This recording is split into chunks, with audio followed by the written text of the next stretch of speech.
So next, we should derive a relation between current density J bar and volume charge density rho v. Relation between, we should derive a relation between current density J bar and volume charge density rho v. What is meant by current density J bar? J bar is nothing but the current flowing through unit surface area. Current flowing through unit surface area when that surface area is held perpendicular to the direction of current that we have already defined. J bar is current flowing through unit surface area which is expressed in amperes per meter square. But what about this rho v? Rho v is nothing but volume charge density. Volume charge density means we should consider a volume of body, closed surface volume of body, and the charge density in that volume of body is defined as rho v. Okay, what is meant by charge density? Volume charge density means the charge present in that volume divided by charge is present in that volume divided by volume of that body that you are considering. So here we should take a volume of body,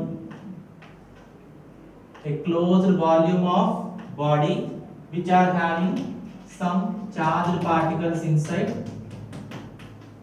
Okay, a volume of body which is having charged particles that are flowing inside. Some free electrons are present in this volume of body and its charge density is given as rho v.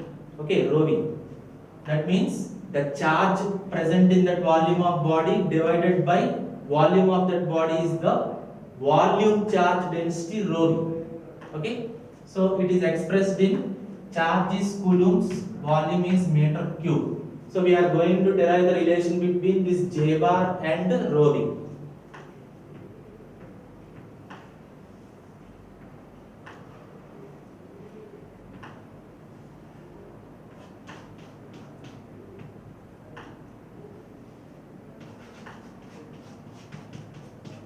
So here assume that this is a closed volume of the body. A volume of the body, charged body you are considering. What is the charge density of this closed volume of the body? That is rho v, which is volume charge density rho v. Here you are having some charged particles. You are having some charged particles. Assume that the conventional current direction is like this. That means your positively charged particles are passing like this. Okay, your positively charged particles are passing like this in the volume of the body and they are passing through a surface S. Okay, these positively charged particles, that means conventional current in this volume of the body is passing through a surface S. This is a surface S. That means if there is a body like this, if this is a volume of the body like this, suppose if I keep a surface, like this at the center of this volume of the body, imagine that this surface is kept at the center of this volume of the body, then how much amount of current is flowing? How much amount of charge is flowing through this surface in this volume of the body? That means in this volume of the body some amount of charge is flowing and that is passing through this surface. Those charges while passing in this volume of the body will also pass through this surface. Okay, that means if the current is flowing like this, that current is flowing perpendicular to this surface.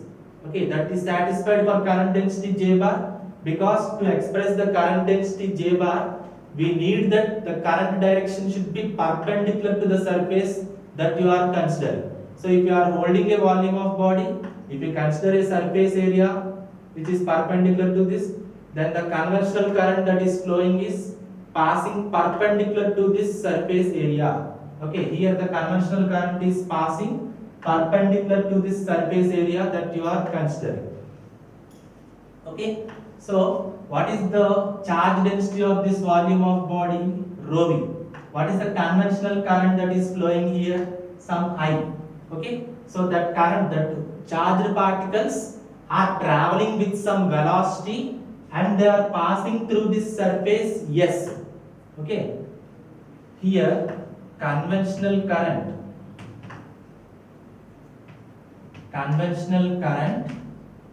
that means flow of positively charged particles, flow of positively charged particles,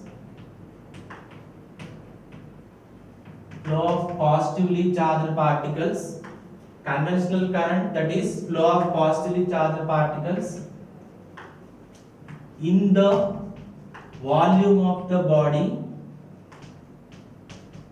in the volume of the body is passing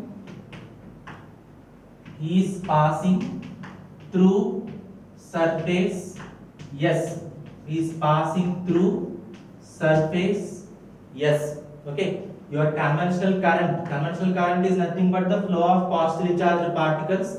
So that current is passing through this surface area S. This is the surface area S. That conventional current is passing through this surface S. Okay, where that current is flowing in this volume of the body. Okay, that current is flowing, that means that positively charged particles are flowing with some velocity v. Whenever any item is traveling, when any object is traveling, it is said to travel with some velocity v, because it has both magnitude as well as direction also. Okay, it is flowing in this direction through this surface, and we can also mention the magnitude. So you can provide velocity for those charged particles. These charged particles are moving with some velocity, so it is said to pass through that surface with a velocity v bar.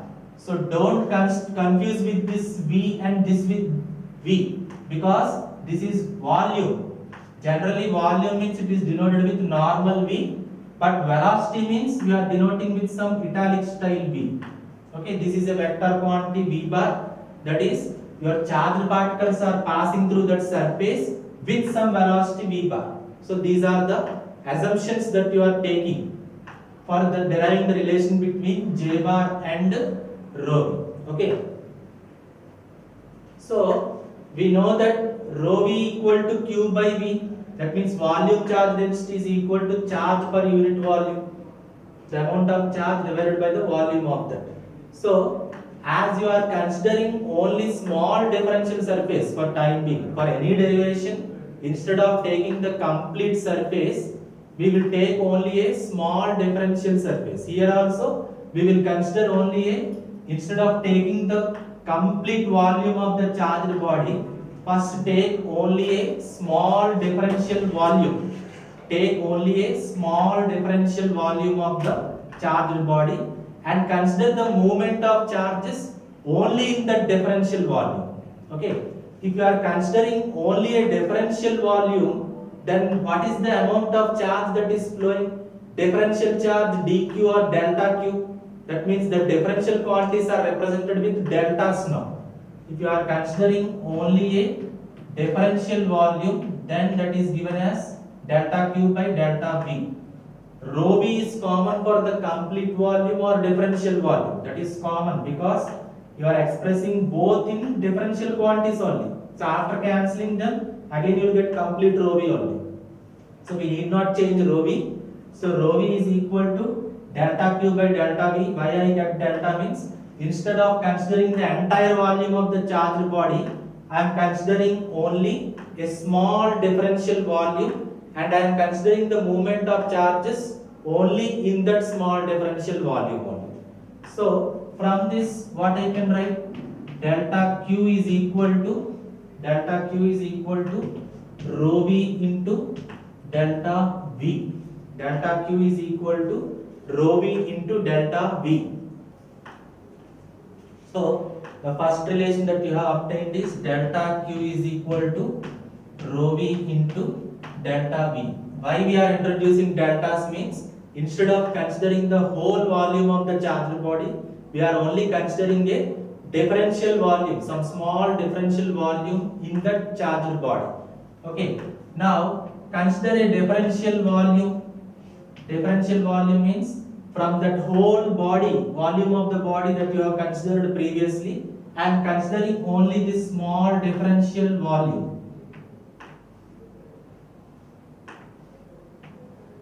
I am considering only this small differential volume. If you are observing from surface side, the differential surface area is delta S. If you are observing from length side, differential length is delta X. Okay. This is the differential volume that you are considering. Now, assume that this differential volume is moving in X direction. Okay, that means the charged particles in this differential volume are moving in X direction. That means this cube will move, it will be shifted towards the X direction. Okay, that means after movement you can consider like this.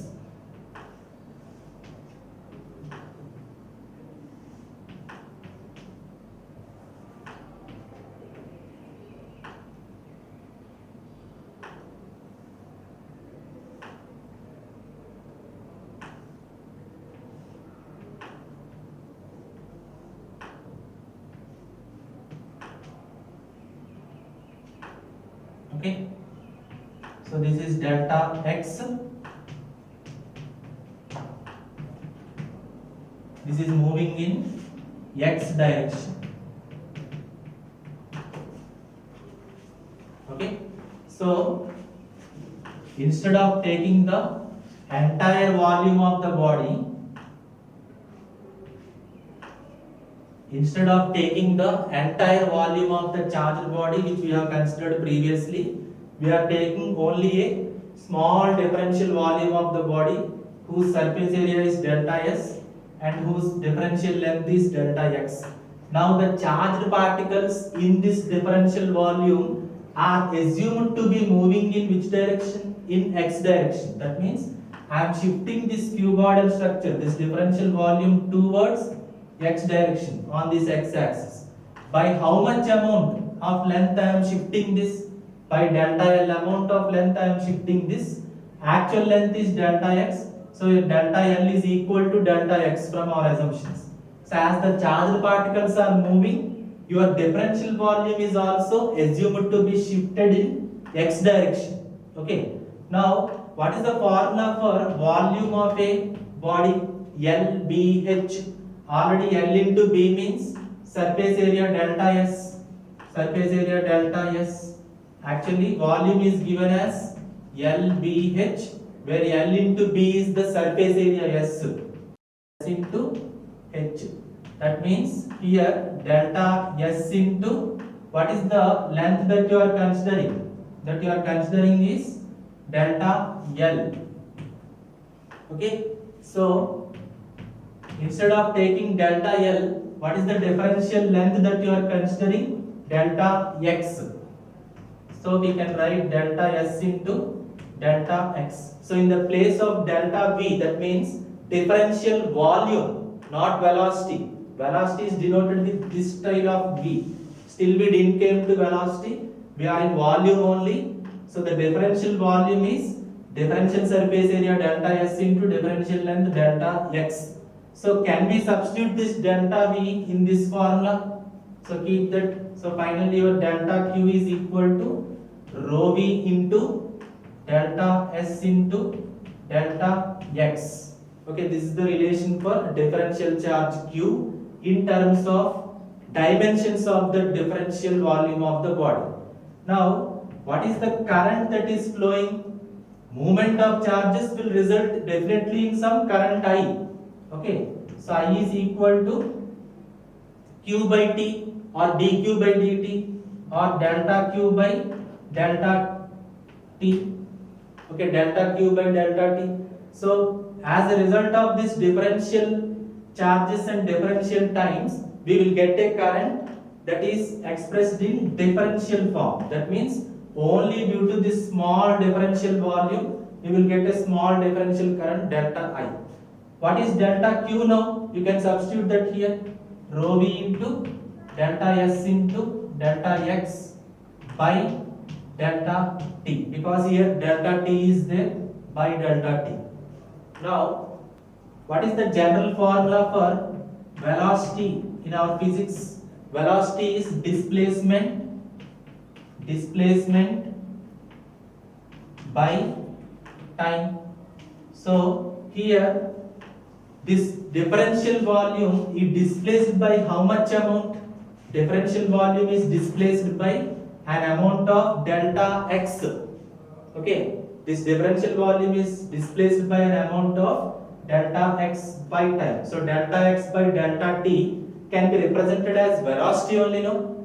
So can we represent this delta x by delta t as velocity v? So delta x by delta t can be taken as velocity in x direction. Velocity in x direction.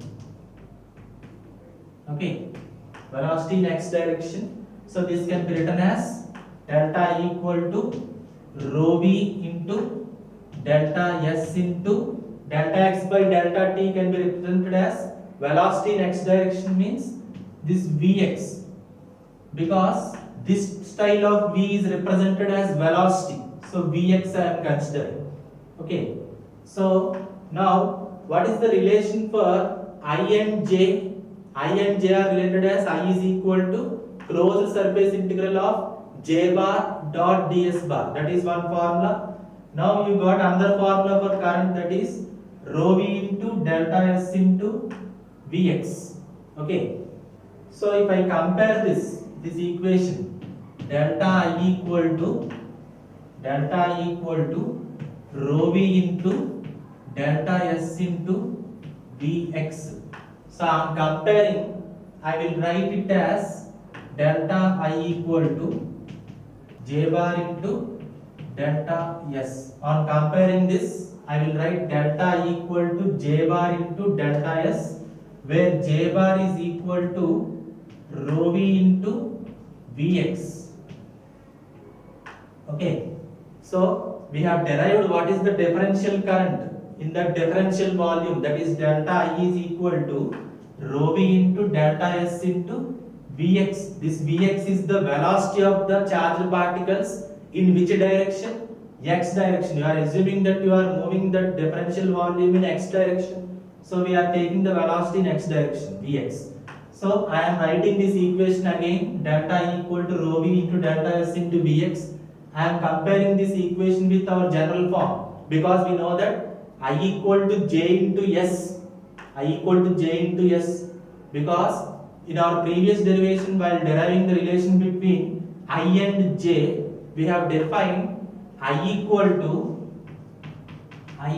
to surface integral of j into ds as the current I, when the current is perpendicular to the surface area that you are considering. Here also we have considered the motion of charged particles as perpendicular to the surface. So directly we can take j into s as j into ds as current. So this can be compared with j into delta s, differential surface area. Now on comparing both these, what is the value of this current density j bar? J bar equal to rho v, volume charge density rho v into velocity of the particles in x direction.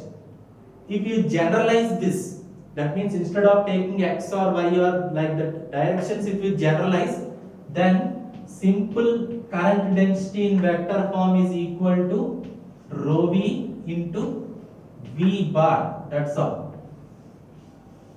Ampere per meter square. Okay, what is the unit of current density J? The unit of current density J is equal to ampere per meter square, because we know that current density J is current per unit surface area. So instead of writing velocity in x direction or y direction or z direction, we can generalize the expressions.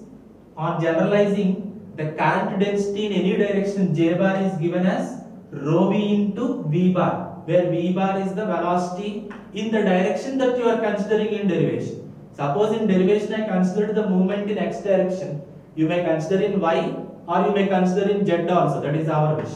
So finally, what is the relation between J and rho v? J bar is equal to rho v into V bar. That means this V bar is the velocity and this V is related to volume charge density. You should not confuse. So what are the relations that we have derived until now? Current I equal to closed surface integral of J bar dot ds bar, that is one relation, and the relation between J bar and rho v as J bar equal to rho v into V bar. This V is the velocity of the particle that you are considering. Okay, so this is the relation between J bar and rho v.